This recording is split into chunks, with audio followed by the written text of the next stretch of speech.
धर्म प्रेमी सज्जनों, श्रद्धा मूर्ति देवियों,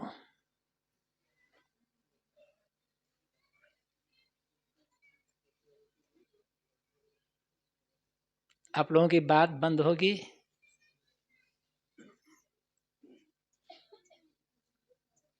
हेलो। फ़ोन यदि बहुत ही ज़रूरी है फ़ोन करना तो फ़ोन लेकर के थोड़ा सा दूर चले जाएं। इस परिसर में मतलब खास करके पंडाल में कोई फ़ोन से बातचीत ना करे। और सबसे बेस्ट क्या है, बेस्ट क्या होगा कि किसी के फ़ोन से आवाज़ ना आए, इसलिए फ़ोन को साइलेंट मोड पर रखें। और यदि आपको लगता है कि नहीं किसी का फ़ोन आया हो और देखें फ़ोन आ रहा है तो लेकर बाहर चले जाएं। ये आवाज़ ना करें, थोड़ी देर के लिए तो कम से कम सत्संग से जुड़ें। ठीक है।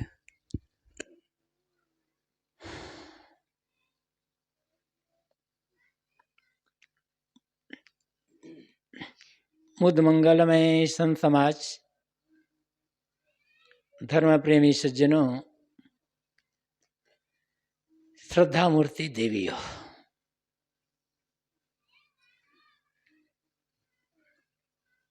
अभी दिनेंद्र जी द्वारा लिखित कहानियों की 2 पुस्तकों का विमोचन हुआ। जब आदमी कोई नया मकान बनाता है, नई दुकानें खोलता है, नई फैक्ट्री चालू करता है या कुछ और ऐसी नई चीज होती है तो उसका उद्घाटन किया जाता है। उद्घाटन के अवसर पर अनेक मित्र, सगे संबंधियों का आगमन होता है। किसी पुस्तक का विमोचन किसी सभा में होता है। परंपरा है, शिष्टाचार है, अच्छी बात है।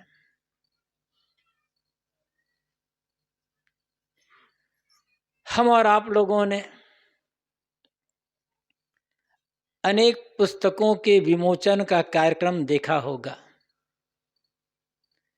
अनेक मकान, दुकान, फैक्ट्री आदि के उद्घाटन का कार्यक्रम देखा ही नहीं होगा। उस कार्यक्रम में अनेक बार सम्मिलित भी हुए होंगे, किंतु एक ऐसी चीज जिसका विमोचन आज तक न हम कर पाए हैं और न जिसका उद्घाटन हम आज तक कर पाए हैं। विमोचन और उद्घाटन करने की बात तो दूर है, उसका विमोचन और उद्घाटन होना चाहिए, करना चाहिए, ये बात भी अभी तक दिमाग में नहीं आई है। और सब कुछ का विमोचन हो जाए, सब कुछ का उद्घाटन हो जाए बाहर, जब तक एक जो मूल चीज है, मूल तत्व है, उसका उद्घाटन नहीं होगा या विमोचन नहीं होगा, बाहर के सारे विमोचन और उद्घाटन औपचारिकता बन करके रह जाएंगे। पुस्तकों को विमोचन होता है, होना चाहिए ताकि लोगों को उसका पता चले। मकान का उद्घाटन होता है, अच्छा है, सगे संबंधी का आगमन होता है, नए मकान को लोग देख लेते हैं, इसी बहाने सगे संबंधियों से मिलना जुलना भी हो जाता है, प्रेम का आदान प्रदान भी होता है, परस्पर में आत्मीय संबंध जो होता है प्रगाढ़ होता है। ये व्यवहार की बात है, किंतु हमारा जीवन मात्र व्यवहार नहीं है। व्यवहार के साथ जीवन में परमार्थ भी है। व्यवहार एक प्रकार की मजबूरी कह सकते हैं या व्यवहार साधन कह सकते हैं। जीवन जीना है तो आदमी अकेला जीवन नहीं जी सकता, किसी न किसी के साथ रहना होता है, किसी न किसी से संपर्क होता है, सानिध्य होता है, संबंध होता है, और साथ मिलजुल करके जीवन की यात्रा चलती रहती है। उस जीवन यात्रा में जब परस्पर प्रेम और विश्वास रहता है तो जीवन यात्रा सुखद होती है। जब किसी का साथ होता है, किसी का प्रेम होता है, किसी का विश्वास हम पर होता है, तो हमें विश्वास होता है कि दुख दर्द में या प्रतिकूलता में मैं अकेला नहीं रह जाऊंगा, अनेक मेरे सहयोगी साथी हैं, उनकी सहायता मिलेगी, उनका सहयोग मिलेगा। बस व्यवहारिक क्षेत्र में इतना ही ध्यान देने की आवश्यकता है कि सबसे पहले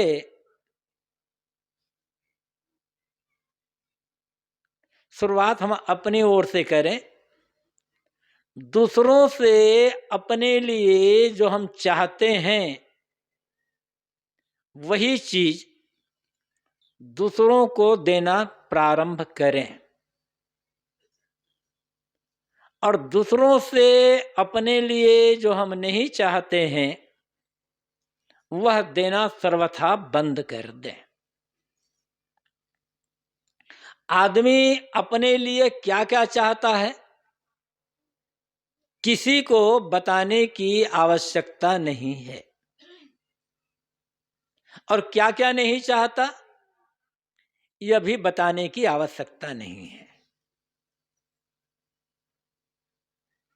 जो चाहते हैं देना शुरू करें, नहीं चाहते हैं वो देना बंद कर दें। व्यवहार बहुत मधुर रहेगा, मिठास से भरा रहेगा, और मन में प्रसन्नता बनी रहेगी। आदमी बहुत कुछ चिंता, तनाव, भय से मुक्त होकर जीवन जिएगा। किंतु व्यवहार में ही उलझ करके रह जाए तो जीवन की पूर्णता नहीं होगी, जीवन की सर्वांगीणता को हम समझ नहीं पाएंगे। तो व्यवहार मजबूरी है जीवन यात्रा के लिए, और व्यवहार साधन भी है, क्योंकि जब व्यवहार मधुरता पूर्ण होता है, सेवा भाव से भरा हुआ होता है, मिठास से भरा होता है, तब हमारा मन, हमारा चित्त शुद्ध होता है,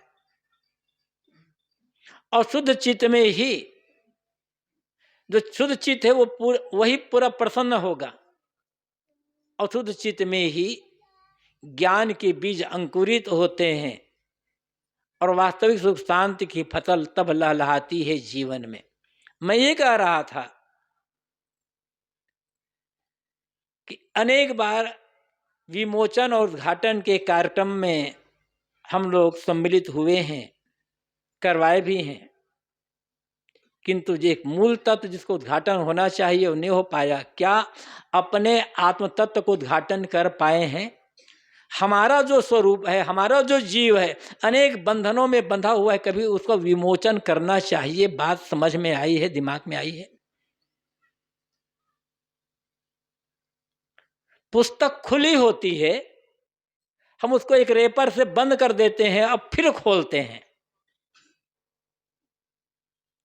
लेकिन हमारा जो स्वरूप है जिसे आप जीव चेतन आत्मा कहते हैं, वह तो अनादिकाल से बंधन में ही पड़ा हुआ है ना। और बंधन का अनुभव हर आदमी कर रहा है। बंधन, हम बंधन में हैं, इसकी पहचान क्या है? क्योंकि हम दुखी हैं। जो मुक्त होगा वो दुखी नहीं होगा, और जो दुखी होगा वो मुक्त नहीं रहेगा। दुख है, जीवन में दुख का अनुभव हो रहा है, ये सिद्ध करता है कि हम बंधन में हैं, एक प्रकार की कैद में हैं। उस कैद से छुटकारा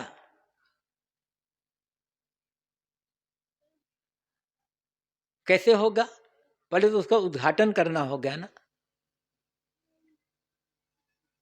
इसलिए कबीर साहब ने कहा है, घूंघट का पट खोल रे तो को पीव मिलेंगे। घूंघट का पट, अविद्या का पर्दा हटा दो, तुम्हें पीव परमात्मा आत्मा के साक्षात्कार हो जाएगा, दर्शन हो जाएगा। तीन बातें हैं। आत्मतत्व को उद्घाटन करना है तो तीन पर्दे हैं। उन तीनों पर्दों को दूर करना होगा। केवल एक पर्दा दूर हो जाया तो उद्घाटन नहीं हो पाएगा।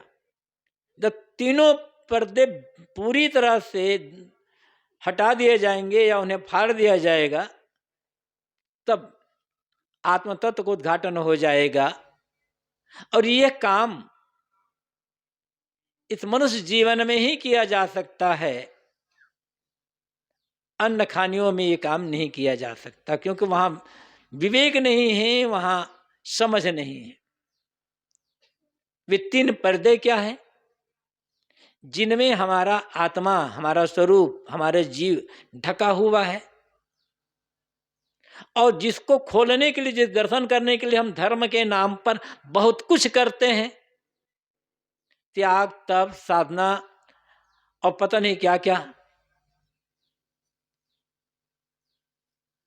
वो तीन पर्दे हैं। मल, विक्षेप, आवरण। मल गंदगी, विक्षेप चंचलता, आवरण पर्दा। इसे हम एक सरल उदाहरण के माध्यम से समझें। उदाहरण से बात थोड़ी समझ में जल्दी आती है और अच्छी तरह से आती है।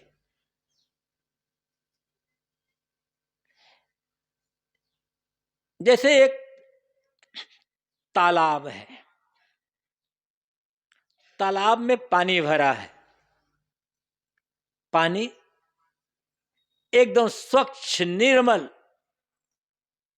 इतना निर्मल है पानी, इतना स्वच्छ है कि एक सिक्का भी नीचे डाल दो तो 8-10 फीट की गहराई से वो सिक्का बिल्कुल साफ दिखाई पड़ जाता है।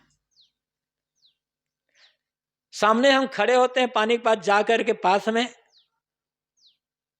तो हमारा प्रतिबिंब एकदम स्पष्ट दिखाई पड़ता है, साफ दिखाई पड़ता है।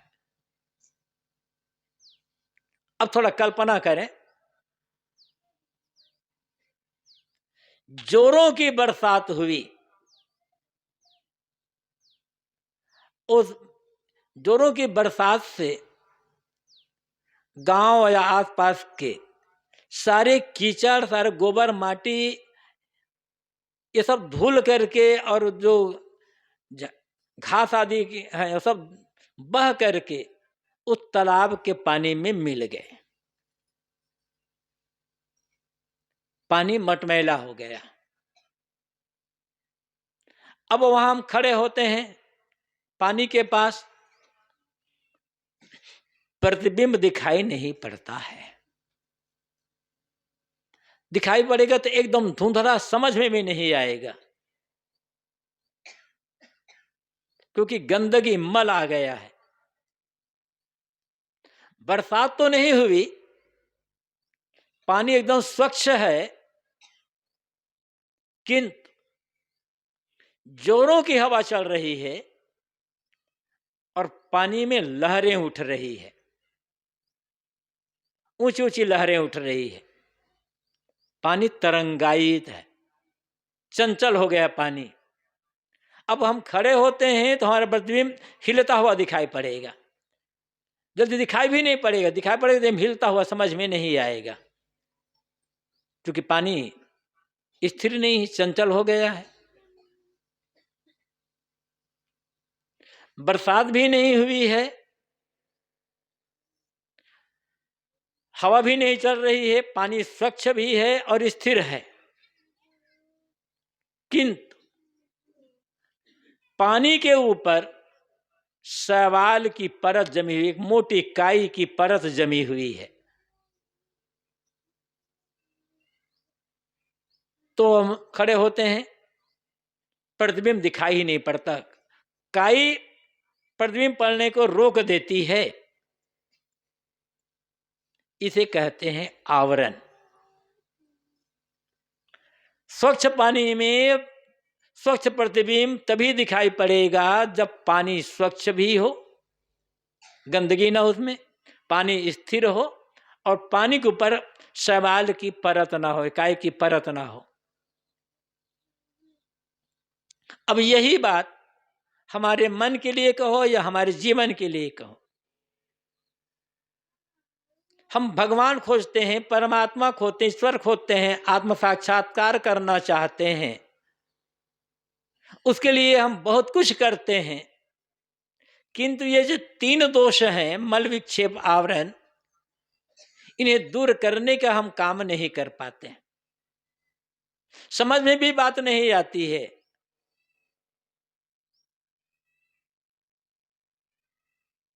तो ये मन में जो 3 पर्दे हैं मन के, या ये 3 दोष हैं, वे हैं क्या? पहला बताया कि मल मतलब गंदगी, ये है विषयासक्ति। शब्द, स्पर्श, रूप, रस, गंध, ये 5 विषय हैं।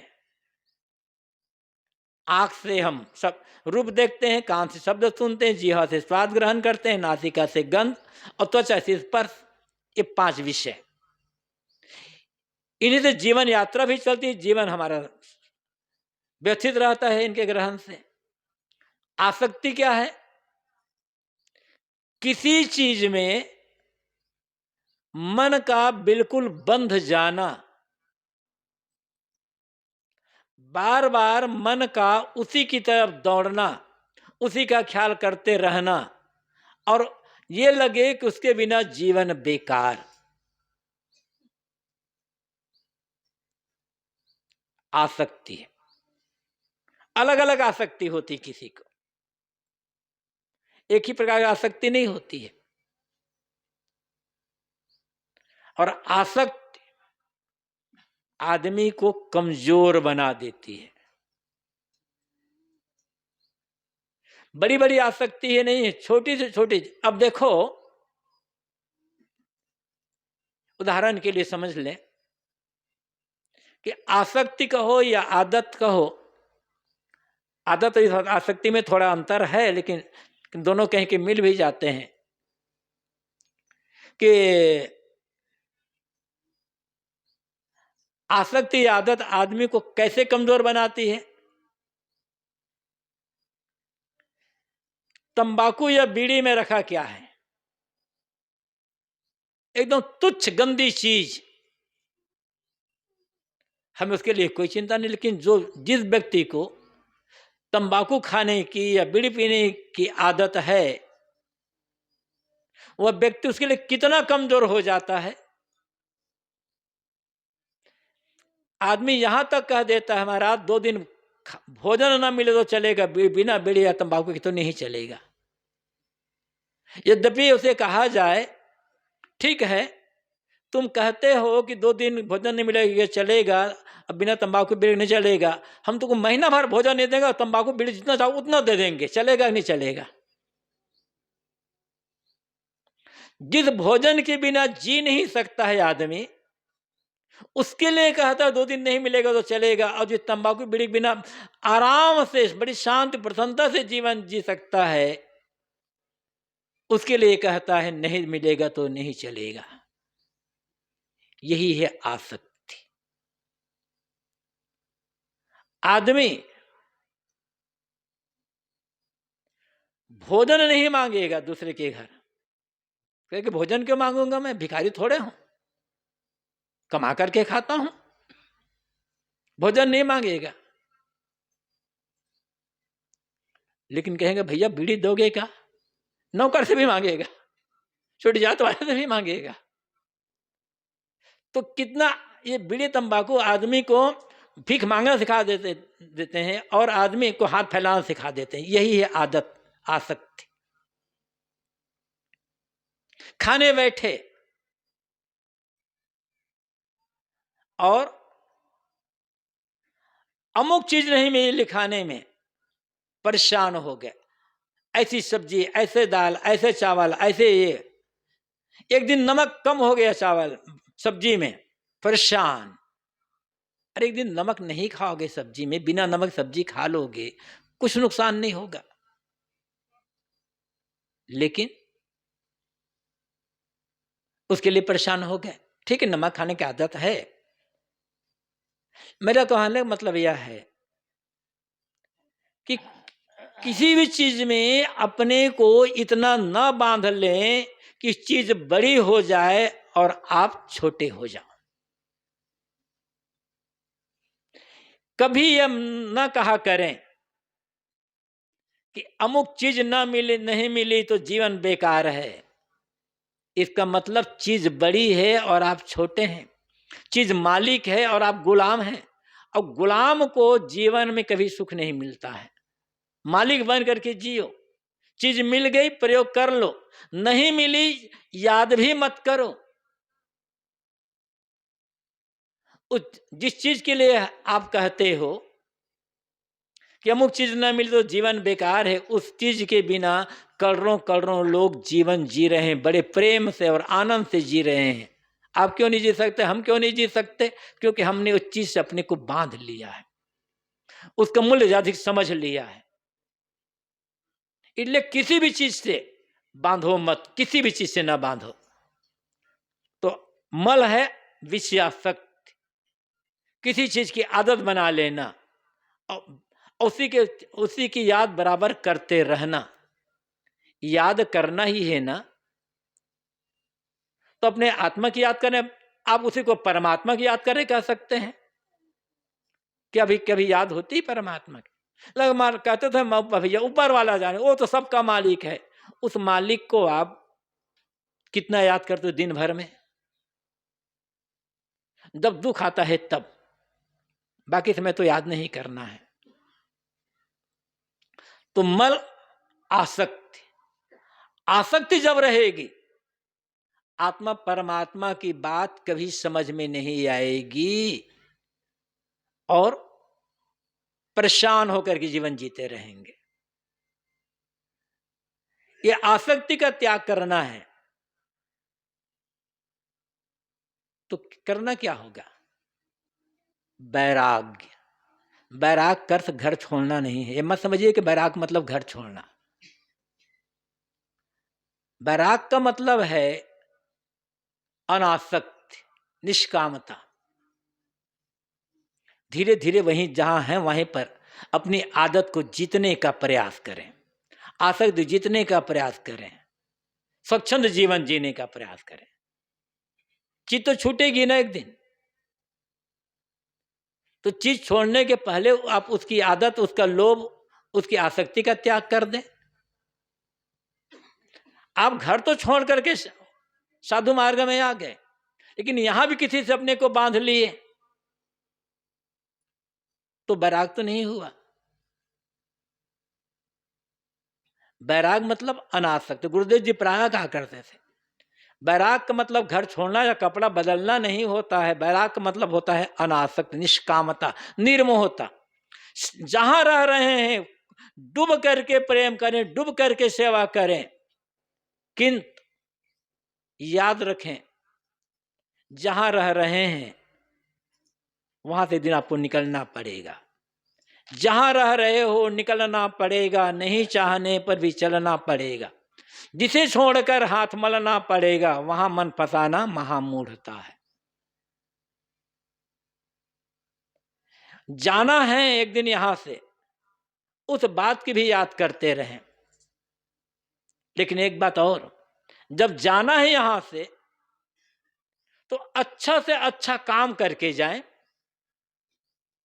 खूब लोगों की सेवा करके जाएं कि जब आप चले जाएं तो बड़े आदर के साथ, सम्मान के साथ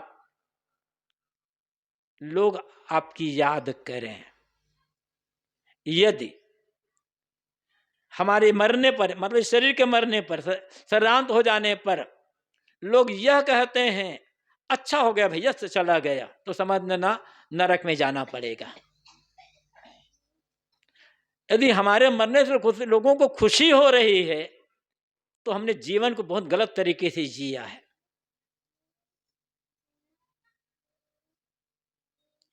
याद तो सबको करेंगे। यहां जितने लोग बैठे हुए हैं, इधर देवियां बैठी हुई है, सब के सब सोच लें, हम और आप जो ऊपर बैठे नीचे बैठे हैं, जाना तो है। जाने के आज जो जीवन में व्यवहार हो रहा है, उस जीवन जब हम जाने के पश्चात आप क्या सोचते हैं? आपकी याद लोग एक युधिष्ठिर के रूप में, धर्मराज के रूप में याद करना चाहेंगे, या दुर्योधन के रूप में, रावण के रूप में याद रखेंगे आपको, या राम के रूप में याद रखेंगे? कैसा जीवन जी रहे हैं, कैसा आदर्श स्थापित कर रहे हैं? ये देवियां सोच ले, जाना तो है, कैसा जीवन जी रहे हैं। कहीं ऐसा तो नहीं हुआ अच्छा हो गया मंथरा मर गई, तब तो बेकार हो गया।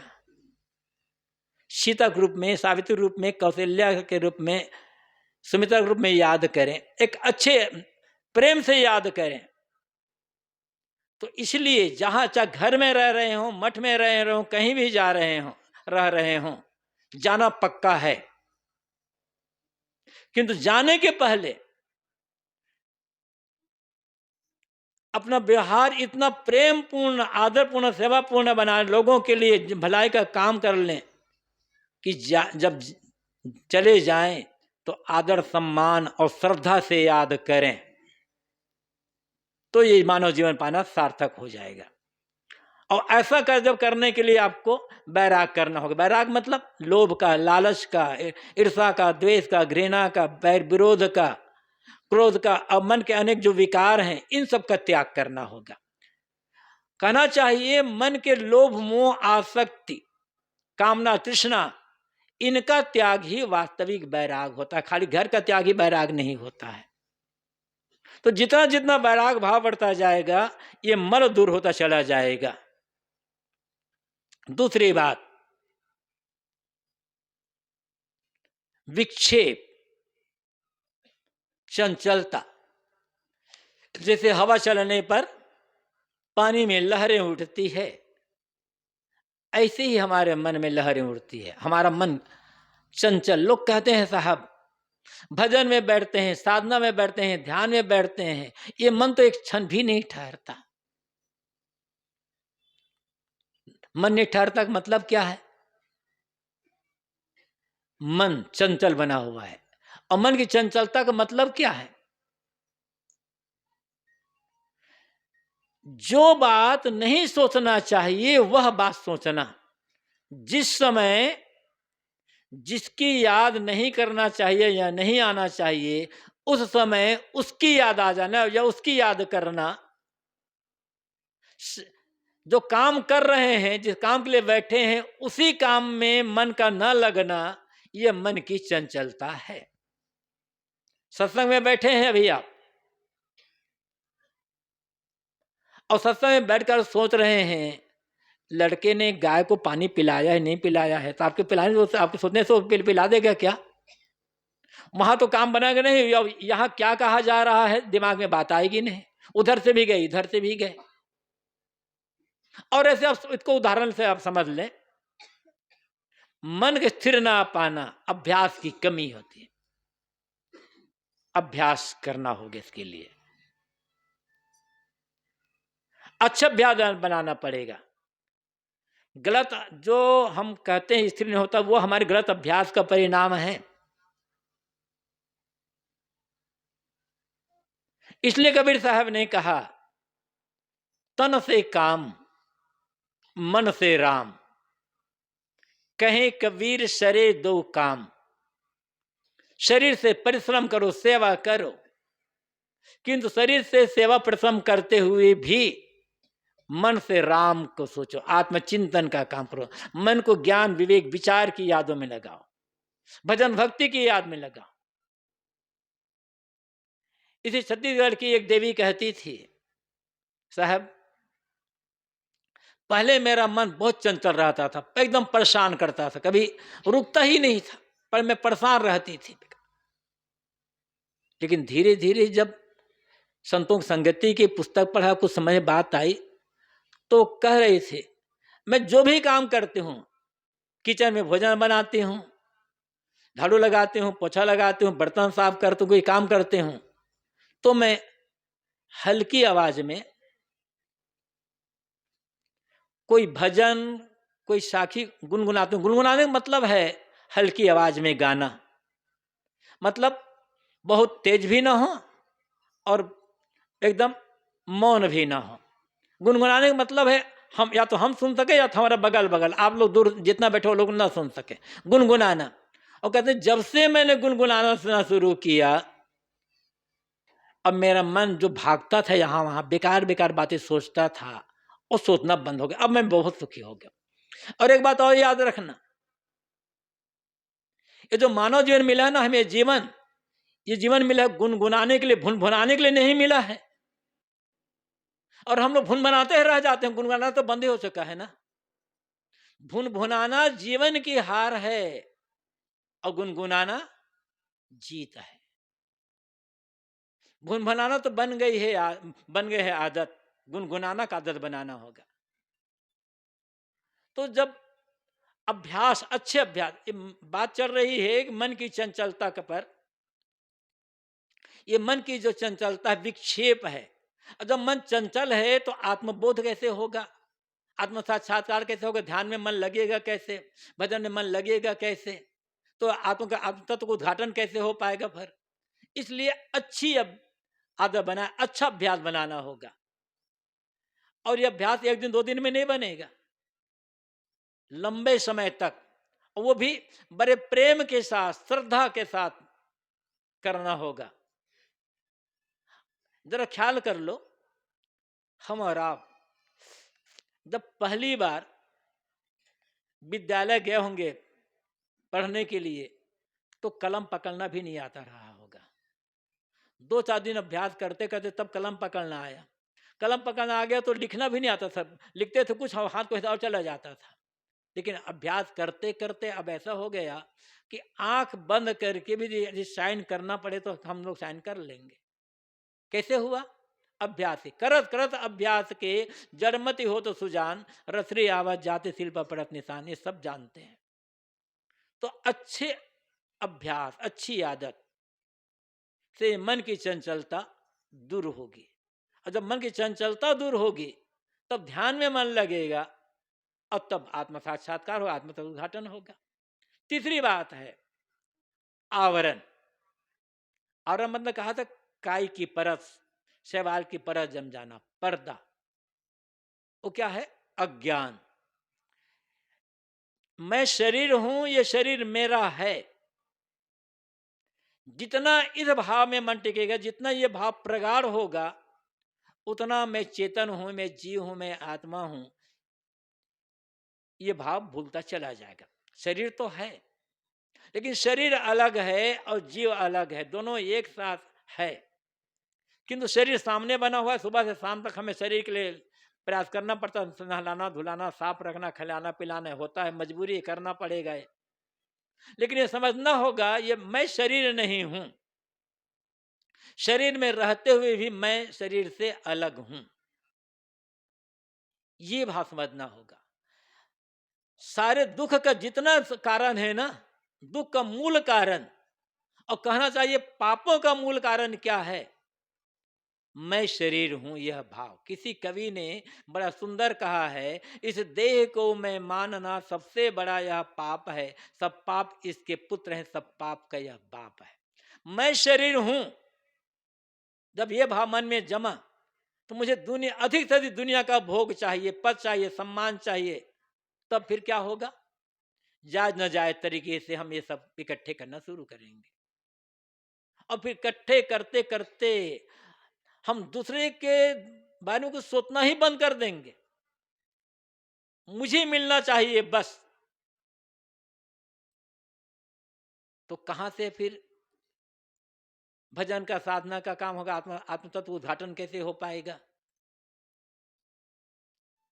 इसके लिए ज्ञान चाहिए। वैसे मन की जो चंचलता है उसे दूर करने के लिए सेवा चाहिए, भक्ति चाहिए। भक्ति में सेवा अपने आप आ जाती है।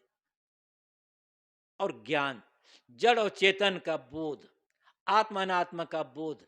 मिट्टी पानी आग हवा बिल्कुल अलग है और चेतन जी बिल्कुल अलग है। मिट्टी पानी आग हवा से ये शरीर बना हुआ है और मैं इससे शरीर से अलग हूँ। जितना इस पर मनन करेंगे, चिंतन करेंगे, उतना उतना आत्म तत्व को उद्घाटन होता चला जाएगा। तो भक्ति, ज्ञान और वैराग्य, ये तीन चाहिए। और जब तीनों जीवन में आ जाएगा तब आत्मतत्व को उद्घाटन हो जाएगा। जितने आत्मतत्व को उद्घाटन कर लिया उसके जीवन से दुख विदा, वो जीते जी मुक्त स्वरूप हो जाएगा। काम तो तब भी करना पड़ेगा। तो मैंने थोड़ी बात कही कि हम विमोचन, अनेक पुस्तकों को विमोचन करते हैं। क्या क्या अपने बंधन को हमने खोलने का काम किया? अपने को दुखों से छुड़ाने का काम किया? अपने आत्मतत्व को उद्घाटन किया? नहीं किया ना, इसीलिए तो हम दुखी हैं, इसलिए हम भटक रहे हैं, इसीलिए तमाम चिंता शोक की आग में जल रहे हैं। दुनिया का जो काम है, खेती नौकरी व्यापार आदि करना, ये मजबूरी है, उद्देश्य नहीं है।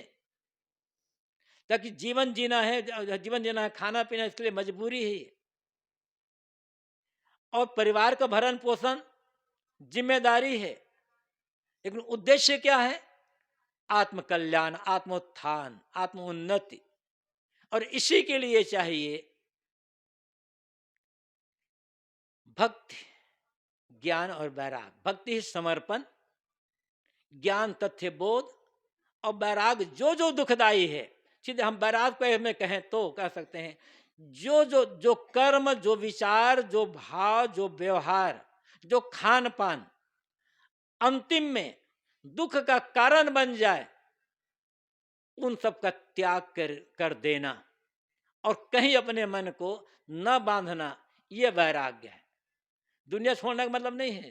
कहते हैं महात्मा लोग दुनिया छोड़ दिए, दुनिया छोड़ करके कहाँ चले गए? आकाश पर है तो दुनिया में। दुनिया नहीं छोड़ना है, दुनिया का मोह छोड़ना है। उदाहरण देकर अपनी बात समाप्त करता हूं। कैसे पकाना है अपने मन को, कैसे अलग करना, रहना उसी में है। और अलग कैसे करना है आपको? जैसा आप जानते हो, नारियल बड़ा बढ़िया उदाहरण है। और भारतीय परंपरा में हर मांगलिक कार्यक्रम में नारियल का प्रयोग प्राय हुआ करता है। नारियल में पहले पेड़ में फूल आते हैं, फिर फल आते हैं, फल बड़ा होता जाता है, पानी भरता चला जाता है, फल पकता बढ़ता गया, पानी भरता गया। एक ऐसा अवसर आया कि फल का बढ़ना बंद, पानी का भरना बंद। जब पूरा पानी भर गया तब होता क्या है? फिर उसके अंदर एक कठोर आवरण भर जाता है, छिलका, जिसे आप छत्तीसगढ़ी भाषा में क्या कहते हो? खतोली, खतोली कहते हो ना। तो छिलका बन गया। अब जब छिलका बन गया है, बाहर तो जटा है, उसके जटा के अंदर छिलका है।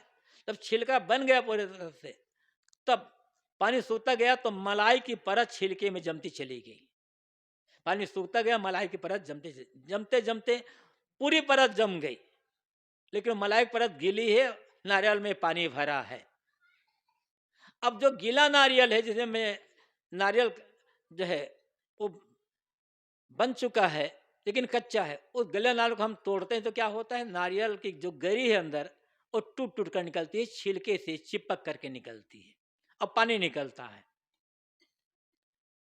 किंतु उसी नारियल को पेड़ में पकने दे और पकते पकते पानी पूरा का पूरा सूख गया। पहले भीतर पानी, जो पानी भरा वो सूखेगा। जब वो सूख गया तब क्या होगा?